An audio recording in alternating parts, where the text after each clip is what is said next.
It's stalling now. Okay, there you go. So anyway, Julia was gone the other night, and it was Mabel, Hazel, and I. And when Hazel is being fed, and there's only one parent here, and someone knocks on the door and Memphis loses his goddamn mind, the only way you're going to get Memphis to be quiet is answer the door and send them away. I had Mabel go to the door and answer it. I also thought it may be Mom, and she needed help. Her hands were full or something like that. I had her open the door. She's like, I goes, "Is it Mom?" She goes, "No, it's some guy." And I was like, "Okay, just close the door." She's like, "Dad, he wants to talk to you." And I was like, "Tell him I can't come to the door because I'm feeding Hazel." And she leans out the door and she goes, "My dad can't come to the door. He's feeding Hazel and his breasts hurt." Oh my God, no. I love her. I love everything about her. She's so funny. Mabel for the win. Oh my God. Oh, I needed that. Thank you. I'm glad that makes you feel better. You said your breasts hurt. Okay, I'm back. Can you high-five her for me? Maybe like, hey, look at this. Oh, you got the stickers from Artie. I love the Sadie Daddy. Oh, that means I need to check my P.O. box because I haven't checked the P.O. box. Need to check it. And then I got that one. This is my favorite one of him. I do love that one. I like this one a lot. I think he's a handsome feller. He is a good-looking boy. Yes, that's awesome. I love the keychain. Hey, so do you want to hear about my trip? Ask me about my trip. Tell me about. So I know that you are a world traveler, and recently you've went on an expedition. Would you please tell us about it? Okay, you see what had happened was, well, you know the smashed toe? Yeah. It's quote unquote healed, but it still hurts sometimes. And I was having a day because I had to be on a bad day. So I had to go on a trip on a bad day. And I was sitting there, and me and my daughter were eating, and I was on the couch and a blanket over me, and I was eating. And I'm doing this new thing where I'm not dieting. I'm just like halfway through a meal. I'm like, am I still hungry? And that particular day, I wasn't hungry. So I went to get up off the couch, right? But the blanket miraculously, I'm going to have to stand up shit. The blanket miraculously wrapped around my foot and between that toe. Oh. And I went to get up, and it hurt. And it hurt like when I broke it. So, by the way, it's retaped. So I'm like this, getting off the couch. So I don't know what else to do. And I'm like, I'm going to smash my face on my solid wood coffee table. So, because here's the coffee table, and here's where my daughter's footstool is. This is important. So I go like this and reach out for both, but I had food in my hand. And I thought food or face, and I chose face. So I drop it. I just fling it, and I quickly grab myself because it was like a really slow fall, but I was trying to balance. I can't. And so I go like this, but it's really like this, and the food hits the fucking floor and then ties me right in the face. How hard did you throw that bastard down? I was choosing not to get another head injury, Brent. That's how that went down. You were choosing not to. The choice was not get a head injury. However, fate intervened. You're going to get a head injury anyway. And I might take that toe.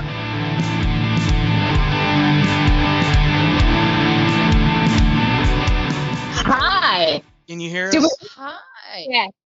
How's it going? Great. It's been a busy fucking week, but it's but it's good. It's in a good way, you know. I think for you it's been a busy life. Yeah, it's been a busy couple of years for sure. Yeah. True story for sure. But in a good way. Oh, tired. Okay, so mountain biking will wear you out. I have her intro ready if you want me to do it. No, I'm not ready. Please wait. Damn it. What about now? Honey, shut up. Now? Mom? Are we there yet? Are we there yet? Okay, Okay, introduction, please. All right, here we go. She isn't Taylor Swift. She's a boot-stomping, foul-mouthed songwriter with stories ranging from heartbreak to hookers. Now, with a record deal, this artist is poised to release her album Sticks and Stones. With us today, Trashy Annie. What's up, everybody? Hello. Hello. So you have been so busy since the last time we saw you or spoke to you, which was October when we did the live show. Oh, yeah. It's been a minute. Wow. You were one of the hardest working women, I think, ever. You have been finishing an album, touring, making videos, promoting, and still somehow managing to have a life, which you're going to have to talk to me solo on the side and explain to me how that happens. Are you tired? Yeah, I'm really fucking tired. You think I have a life outside of that? I do not. It is all of that. Yeah, I am really tired. I was just talking to somebody yesterday. The album drops. Can't remember when this is gonna air, but it will probably have dropped by the time it does. Well, right? It has been out for a week.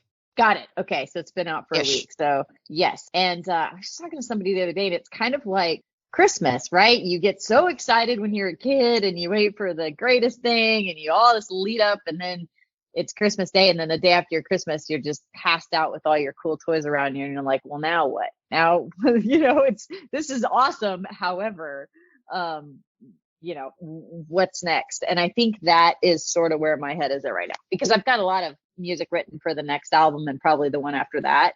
And so I'm kind of chomping at the bit because I've been living in this music for a while now, with getting it through pre-production and tracking it and all the things and making promo videos and making music videos. And you just live in it to the point where you're kind of sick of it. And you're like, I like these tunes, but holy crap, I want to work on some new stuff. And so that's kind of where my head's at right now. So yeah, I'm tired, but I'm also excited because I love this album. I think it came out great. I'm super excited with the end result, and I hope people like it because I think we put a lot of work into it, and it's a fun album, I think, anyway. Are you gonna hit the road again after the release? I know you've already kind of been out doing stuff and touring. Are you gonna let yourself have a little bit of break and kind of enjoy the release, or are you just gonna keep rolling? Pretty much keep rolling. We're gonna get on the road in June. So we're heading out back to the East Coast, and then we'll hit Nashville. We're actually doing Nashville for the second time, which will be cool. We play a gig in Austin on the night of June 20th, and then which is a Tuesday night, and then we drive overnight to Nashville and play Nashville the next day, and then we drive and play Knoxville, and then we head out and play 2 gigs in the Savannah, Hilton Head area. And then we play 2 gigs the next day in that Hilton Head area again. And then we hit Atlanta. And so that'll be our next run of shows. So in June. The Southeast. Yeah, it's cool. We've been out there. I don't know. I think this will be maybe the 4th time. I've been expanding the tour each time by a little bit. So we added Knoxville and we added Atlanta this time. Our last time we went out there, we played Nashville for the first time. So we're just continuing to kind of expand outward, make that little South Carolina area kind of the hub, and branch out from there and keep rolling. And we'd like to get up into the Northeast at some point, probably on maybe the next one. But yeah, it's been great. It's a fun, I love it out there. There's people really appreciate live music. They appreciate original music. The Savannah area is just a fun part of the country. I like it a lot, so it should be a fun little run. You did an AZ tour, Arizona tour, and you got to play the Yucca Tap Room, and Banditos, which is owned by Roger Klein, who was the lead vocalist of the Refreshments. So what was that like to get and play those places? Because I think you also worked with Dead Hot Workshop at one of your gigs. Yeah, I called them up because I said, we're going to play Yucca Tap Room, and that place has been around forever in the Phoenix, Tempe area. And actually the Refreshments kind of got their start there because they, way back in the day, used to play that club and kind of on the regular. And so it was a really cool honor to get to play at that place. It was a lot of fun. So anyway, we were looking for a couple of bands to share the gig with us, and kind of local crew. And so I called up the Hot Workshop thinking, they're probably going to be booked or busy or whatever. And they were like, absolutely, we'd love to do a show with you. So we had a lot of fun. It was a great show. And then, we went down to Mexico and played in Mexico for the first time. I've played there a bunch with the Peacemakers on trumpet, but I had never played with my own band. And so it was a really cool thing to get to go down there and play. We played 2 nights down at Banditos in Rocky Point, and it was great. It was packed. It was a lot of fun. Really cool. And so that's the same thing we're doing out in, we went out to South Carolina the first time, played 1 or 2 nights at a couple fun little clubs, and then started to expand outward the next time we went out there, and then so on and so forth. So that's what we'll do in Arizona too, is go back out there, play those same clubs, continue to expand, maybe play Vegas, Flagstaff, whatever. So that's kind of the plan for the next run out that way. But it was a lot of fun. I enjoyed it a lot. That's awesome. Did PH or Roger Klein jump on stage with you? No, they were, I don't even think they were in town that week. They were, Jeff was able to make the show that helped produce the album. And so it was really cool to have him there.